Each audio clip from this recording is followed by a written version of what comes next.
Hey, I think we can get started. Let others join as we move on. Thank you very much for everyone to joining today. The very intent of this particular webinar, we've been having a lot of guests over, and this particular webinar we thought we'll address some questions which we had from the earlier webinars, and frequently we get some kind of DMs in our LinkedIn and things like that. So this particular webinar, we wanted to dedicate to the questions that we have had earlier. And one such thing which actually frequently came to us is about, creating that culture of accountability. And how do you do that with OKR? So I thought I'll take a moment and, kind of discuss about it. I'm happy to answer your questions anytime. You can just drop onto your questions in our chat, and then I'd be happy to answer. Before we dwell deep into, kind of the accountability culture and things like that, probably I would like to, kind of introduce us. This is an event which is a community event for us, which we conduct every month once. Our community is filled with senior leadership team members or like-minded people, the visionaries who talk about OKRs, who talk about goal setting, strategies, and execution. And we have 300 plus community members as on date, and we do this every month so that the community members are benefited about the topics and discussions that we take through. With that being said, I thought I'll move on.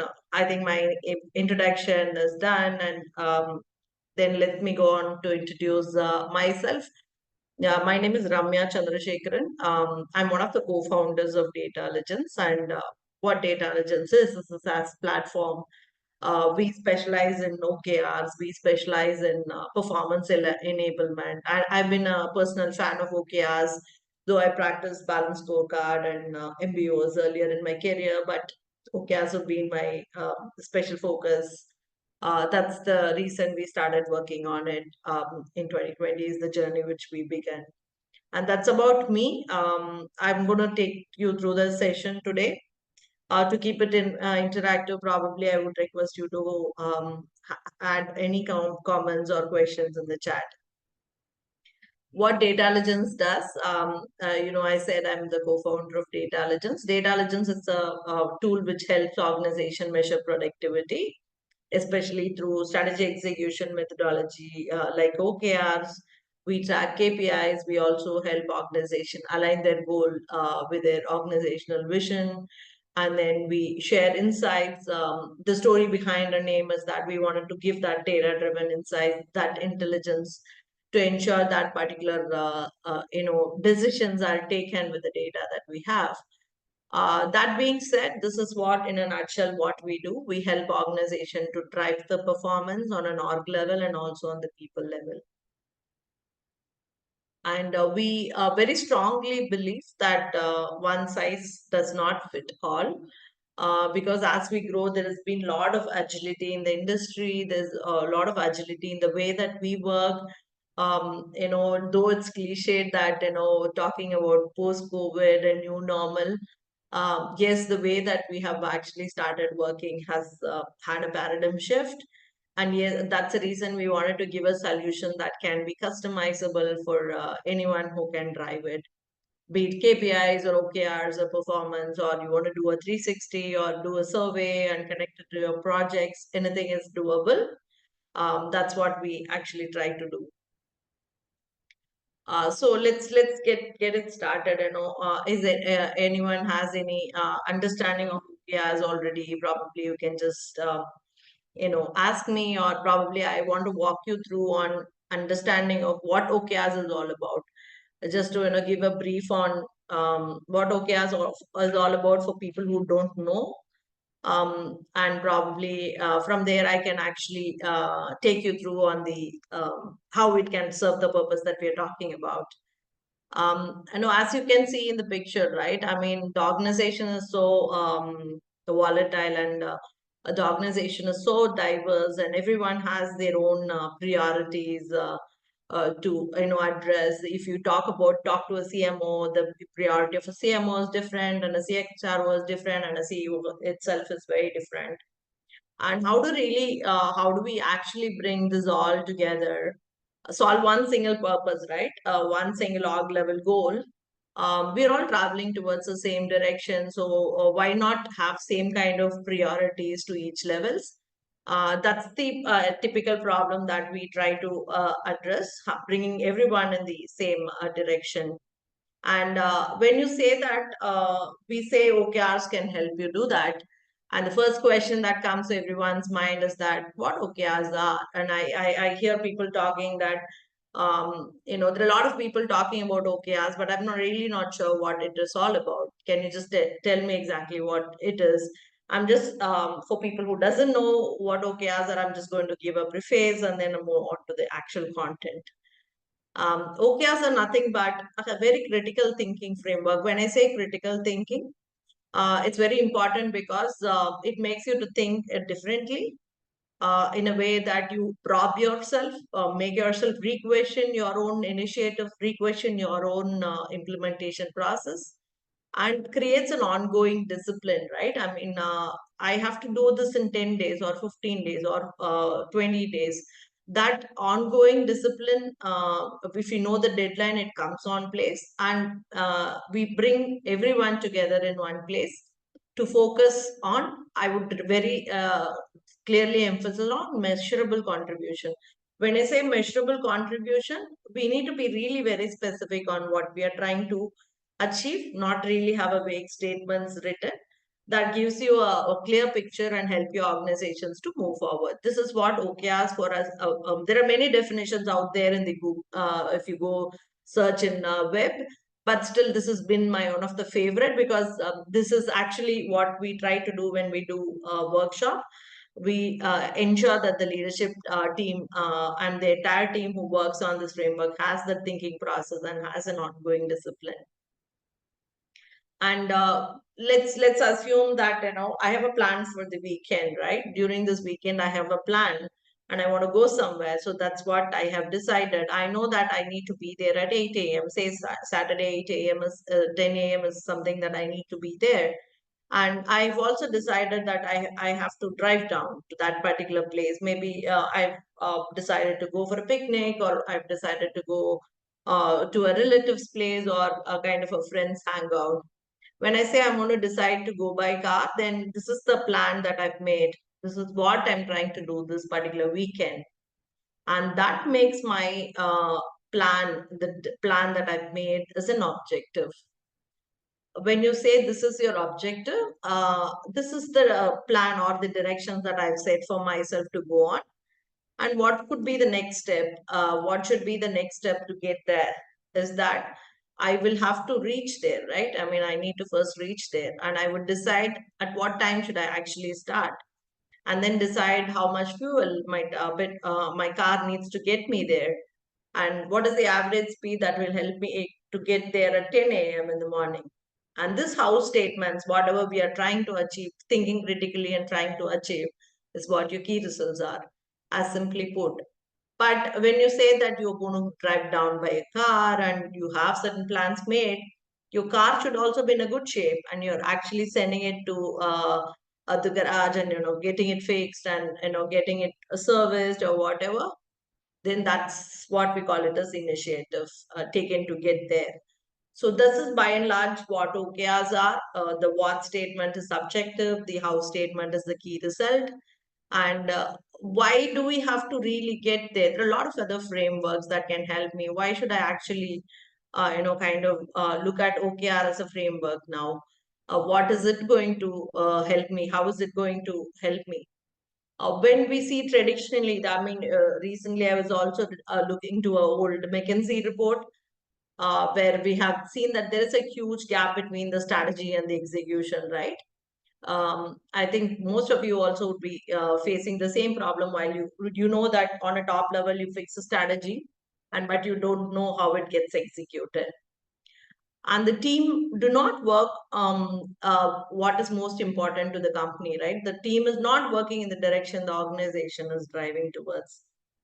And the challenges which the team faces do not find their way upward also. I mean, it is not going to help me anyway go forward and that in turn pushes me to a suboptimal employee engagement also. Why is this happening? Is that there is a lot of agility which is happening in the workspace. The entire workforce is changing. The way that we're working has got changed. We are very anxious set of crowd, and we are also volatile. So we need some direction or some kind of a grip, or I would say traditionally a grip that I can hold on to, that will help me to move ahead. So this is why we need to have a framework like OKRs, which will help you to give that bridge that particular gap between the strategy and execution, and also increases that accountability and an employee engagement ratio, so that your customer ratings are much higher.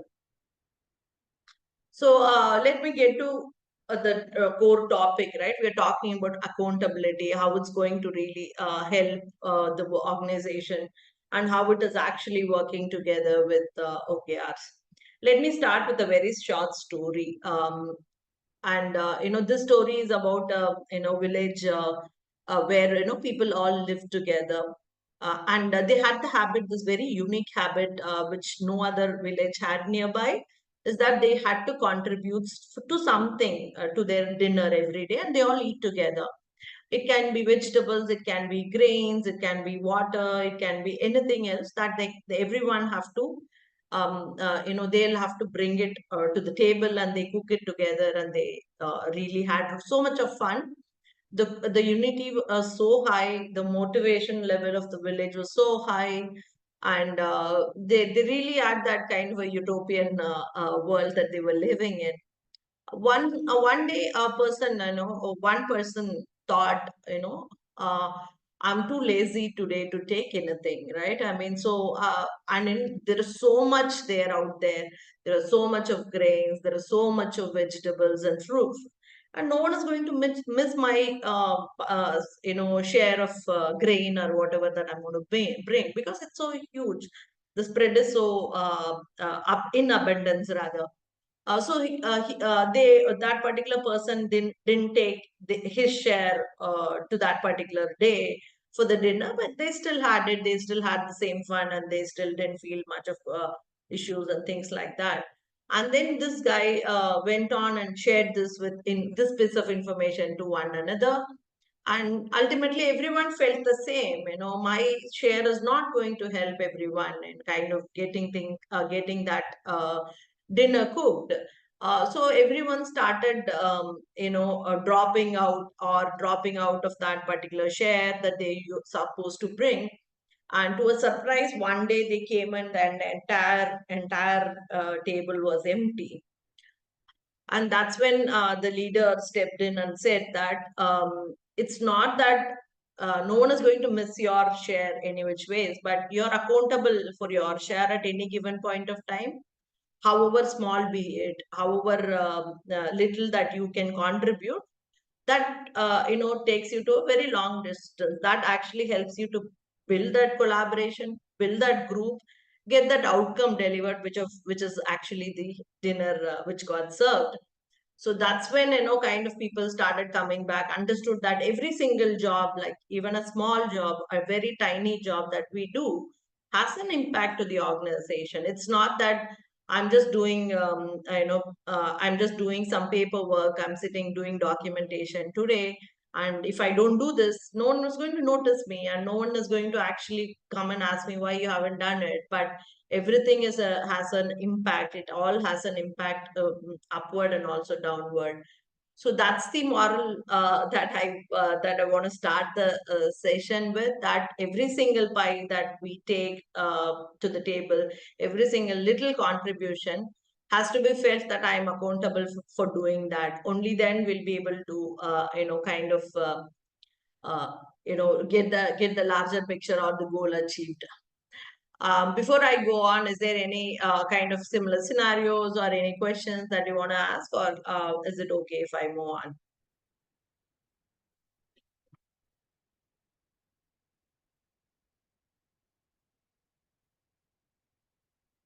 Cool. Let me move on. Stop me if you have any questions anytime. There are frequent traps that we come across when we actually are talking about accountability, when we are talking about collaboration, any team meetings that we talk about it. When you implement OKRs in your company, the first thing people will come up is accountability, right? We ask them to, kind of come up with their own OKRs. You ask them to, come up with their own OKRs and, talk about their accountability part there. That's when the entire the roller coaster ride started. I think there is a question from Zara, but I would take it after a moment. Maybe after the slide, we can talk about the question that she has. So when we talk about those traps, there are first trap is that when you sit for an strategy execution session, setting a clear expectation from all levels, right? The leader has to set an expectation to his own team and vice versa as well. So what I can deliver and what with the resources that we have, that has also be clearly set. And you need to remove that particular blame culture. That is actually, that particular topic itself is a cultural transformation. For most of the companies I've seen them, they have sessions in terms of cultural transformation where people get accustomed to the culture of transparency, culture of accountability and collaboration. To remove that blame culture is going to take some time. It's not going to happen day one, but we need to consciously start the process saying that, hey, this is going to happen any which ways. So how do I really mitigate that? So that's something that you need to start the process with. And you setting OKRs are more on on an outcome based. So managing the task, little tasks that are associated to that particular OKRs might actually dilute the entire purpose of the journey. You will end up only looking at a micro level and miss out on the large scale, on the org growth or the revenue that you've set in or the churn that you need to manage. Those things will be kind of overlooked if you really start doing the micromanagement. And the very important thing which I felt during our implementation is that a continuous feedback which is given on time has definitely helped the entire process in a very healthy way. To give a very feedback, you should have a very healthy culture, right? We should also get accustomed to a healthy culture, saying that I should be able to give both the feedbacks. I should be able to give the positive feedback and also critical feedbacks to the team. So that particular lack of feedback will actually shake the bottom or the fundamentals of the process. And overemphasis on one's performance out of this. It's not an outcome of individual performance, is not the outcome of the entire process. Rather, we would have to kind of measure the progress of the organization, drive the organizational growth. So we should not overemphasis on individual performance though. And yes, this is something which would definitely be there. Resistance to change is given. Let's be open about it. And how do we really, kind of let this go? Probably it happens, the change very clearly or quickly happens when it is driven top down and the leader starts talking the same language from the top and every level. Then people think that this is how our culture is and this is how we need to adopt, and the change becomes easier for us. If we do not speak and if we become rigid on what we are actually currently practicing, then that would actually be a challenging process though. So with that, these are the few traps to kind of look at. If your company falls in these criterias, or if this is what your focus is going to be, then probably you need to kind of do some kind of uh, basic, work or basic evaluation before we go ahead and, start working on the start implementation itself. And I have a question. Any best practices for setting transparent and measurable OKRs? Yes, I mean, as I started the session that the entire OKRs should be very transparent though, and also measurable. As I said, the definition itself is a measurable definition. So what we say is what statement is your objective, how statement is your key result, and while determining your how statements, right, there are three things that you can look at while writing your key result. We talk about input key results. Inputs are nothing but the action taken by you and can also be controlled by you. And output is the outcome of your input. So your output key results are your outcome of your input key results. And then we also have something called outcome key result, which is an outcome of the entire input and output that we are performing. Or to give an example for that, say for example that I'm a call center executive and I'm making 10 calls a day, right? That's my input key result. I'm making 10 calls a day and I can control it. I can make 2, I can make 3, so on and so forth. But when I actually do 10 calls and I actually have 3 people who said they might be interested in my solution or a service, then we call that as an output key result. Out of 10, 3 looked interested in buying my solution.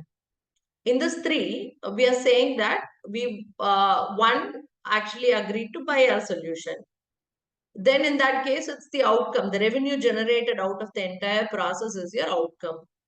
And this particular input output outcome based key results help you to create a very transparent and a measurable OKRs. Maybe we can discuss about it offline, specifically on the best practices of creating those. Thank you very much for asking this question. Let me move on to the next slide. So we are talking about driving accountability in a company or in an organization or in a team or in individually also. How do we drive that? So when I say that I need to drive, we saw the traps was not setting clear expectations. The first step is to create a very, very clear communication and a transparent goal. When I say clear communication, I need to get my expectations right. Say the ABC, these are the things that we are looking at in this program, and these are the outcomes that we are looking at. And I have published my goals. Hey, this is what the goals that we have, and we have published it.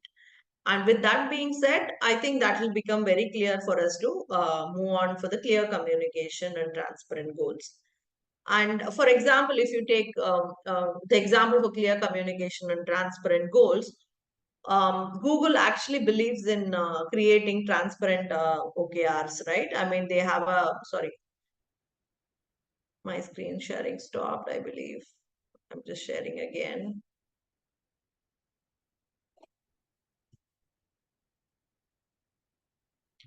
I hope you can see my screen now.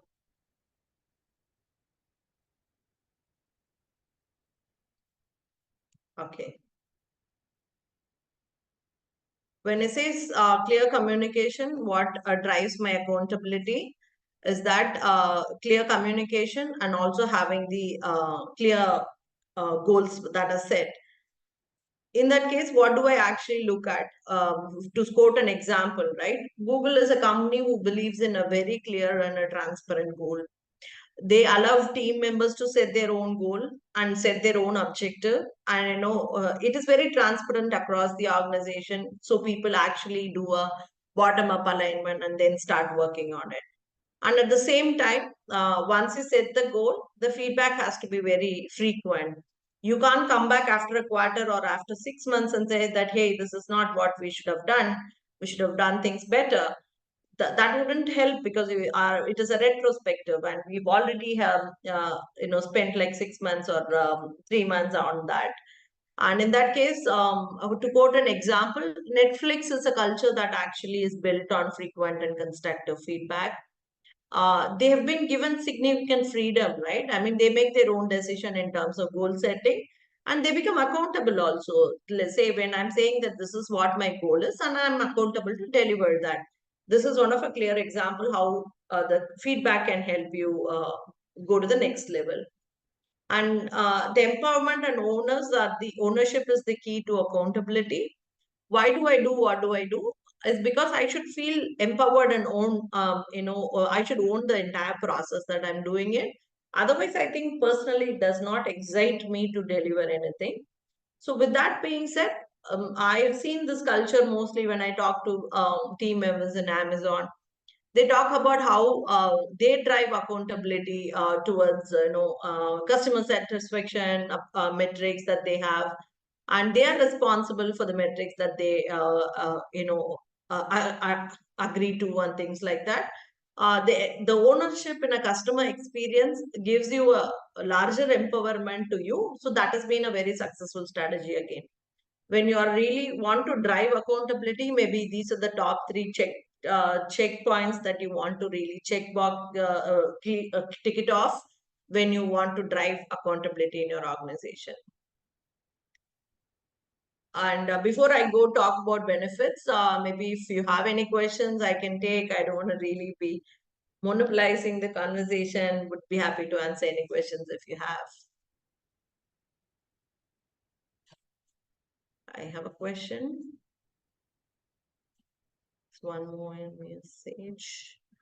Will integrating OKRs with performance reviews and feedback process help accountability? Okay, I understand where you're coming from. I think the feedback that we just spoke about. Yes, I mean, though I wouldn't say I'm not a great fan of linking performance review to OKRs, but yes, OKR data is very, very important to ensure or to evaluate an individual's performance. Because I have an opportunity to give a feedback on that particular OKRs continuously. And this particular conversation, the continuous conversation becomes a performance review conversation. So I don't have any surprises. I don't have any kind of, what do you say, disagreement in the year end or the quarter end or a half yearly, because I know where I stand. I've got enough feedbacks on that. I know exactly where I stand. So it is great that with that feedback, performance reviews can be kind of brought out as an output of the OKR feedback, the performance, the feedback that we give towards developing OKRs or traveling with OKRs. And once I know these are my traps and this is how it has to be implemented, and while implementing that, what benefits do I expect, right? I have implemented this XYZ, and I want to increase my accountability. And what is that benefit? What is in it for us to get it out of it? Then in that case, well, I think we should actually look at on an alignment, okay? The main problem statement when I or my team members talk to the CXOs, we feel that the strategic alignment is something that which is really not there. Team work in a silo and they're not sure exactly what the rest of the team members are doing and things, and we are not focused henceforth. So with that, strategic alignment is something that you can look at in implementing OKRs. And also effective communication. We've been talking more about communication, feedback, and things like that from the beginning. That's going to be a game changer for creating accountability. And intellectual honesty and safety, right? I mean, that's the core. If I'm not really safe, if I'm not really honest in a workspace, I am not going to come up with any feedbacks. I'm not going to talk anything out loud in terms of how I feel about the process, how I feel about the resources not there, how I feel about the challenges that I have. So it becomes an important factor for the leadership who actually drive the framework to ensure that the team down below has that honesty, intellectual honesty and safety while implementing. And there's going to be diverse perspective, and that's going to really bring out a lot of thought, innovations, ideas from various set of people in the organization. This is going to really widely open your opportunity for ideas, especially the innovation. Even today, I was talking to a CEO, and she was saying that how one of their OKR itself is an innovation-driven OKR, and how it drives from the org level till the last level of team member. Even a software developer who's working on the code at the last level also has to innovate continuously, and how they have actually created OKRs to ensure that accountability or ensure that ownership happens.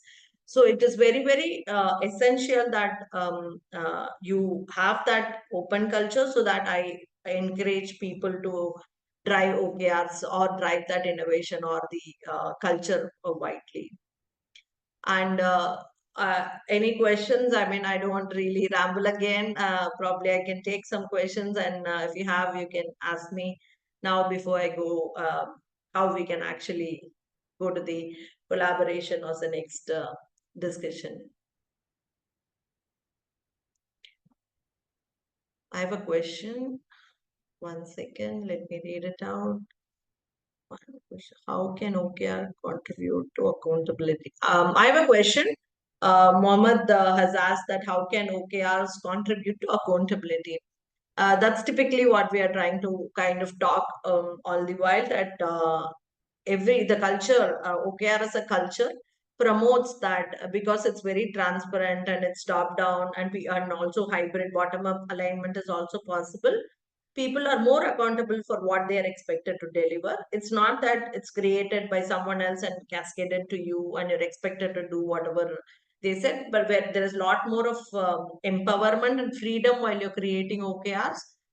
Since you are going to commit that this is what my OKRs are, it becomes easy for us, for you to kind of assume the responsibility, right? I mean, I said I'm going to do it. Obviously, I'm going to deliver that, and that creates the accountability for an individual while creating OKR. So, thanks for the question. And moving on, I'm just, there are very few, I think another 2-3 minutes left for us to kind of close the session. But I would want, if you have any questions, please do drop in the chat. I'll be able to answer while closing the session. How do we, our aim is to, ensure that making a more collaborative uh, organizations, right? That is what we are all looking for today. Gone are the days that we all worked in the same office, but in silos. But today we are all working in different places, different geographies, but we are more collaborative than ever. I would say that last 2-3 years have actually made that particular shift that we were looking at. And to make that happen, we should actually set goals that are shared goals, right? I keep seeing the success rate of the shared goal, which has been shared for two, three team members to deliver that. Let's say, for example, I need to scale up or probably venture out for North America as a region. It becomes a common goal, a shared goal for my marketing team, my sales team, and my HR team, and so who are all the stakeholders of that particular goal. So setting that particular shared goal is the first step to make that particular collaboration begin, because that makes you to realize that we are in it together. So we all make decisions together, and keep that objective that you're created transparent, 100% transparent. So there is no kind of ambiguity or gap in what you're expected to do and what you're delivering. And you can share the best practices, share the hits, share the misses that you had. So it always helps. It is not, it's a very agile framework, right? Whatever the lessons learned in the Q1 can be, the retrospective ceremony can help you to undo the same problem that same issue that we had in Q1. So that helps you to kind of, make it more transparent, is going to help you be more collaborative. And building trust-filled relationship is a very, very, I would say, a generic statement, but it is going to really take a lot of efforts from the organization, side to, kind of make this happen. When you're already there, then it's not a problem. It's a easy win for us. But if a company is not there yet, a team is not there yet, I think it's going to take a while for them to understand and bring that trust. And when you have the transparency, when you have that shared goal concept, and when you have a continuous feedback, I think in Q1 or Q2, eventually we get there. But it can't happen on a day one when it is not there already. But we eventually get there because the process itself is so agile, and process itself enables your feedback, and it also enables your empowerment and things like that. So it builds that kind of trust-filled relationship. And obviously positive relationship to failure, right? So this is a very, very critical thing which I'm seeing across the globe, is that things are changing, right? The way that I'm receiving my, I'm treating my failure for myself. It'll be too cliched as if I say that failure can be my learnings. It cannot be. We are also ending up spending time, resources to ensure to see that it's a failure. But that there should be a positive note to it, saying that, hey, I did this, it failed. Probably I should not do this ever again. I could have done this better to make this not happen. So that kind of positive discussions to failure is more needed than to discuss success. It's very easy to discuss success with each other. We can just go talk about it. I can just congratulate someone and motivate someone just by a 5 minutes conversation. But that doesn't happen when you're having, we are going through a hard time. So that kind of same affirmation, the togetherness would actually help you kind of bring that collaboration in the team, irrespective of the outcome. Everyone are working towards that outcome, same outcome rather. There might be hiccups here and there, and it's okay to have some hiccups, and we are there to help you out to overcome that. That's a kind of feel that probably we need to set in a team to get going. And consistency, yes, that's something that I would want to close the session with. If you are really want to do it, and you can't have success in just 1 quarter or 1 month and say, hey, this is not happening for me, and this is not for me. And you need to be very consistent on what you're trying to do, and bring that cultural integration, ownership mentality, whatever we just spoke about. All the while we spoke about diversity, owning things, and creating that feedback loop. And you need to be continuous about it. You need to be consistent about um, that particular plan that we have implemented. We can't just go by back on our words and say that, hey, this is not working for me anymore. So it has to be really very consistent in delivery. And that I think, with that in mind, I think we'll be able to adopt to the process, and we get going. There'll be success eventually. We'll get there.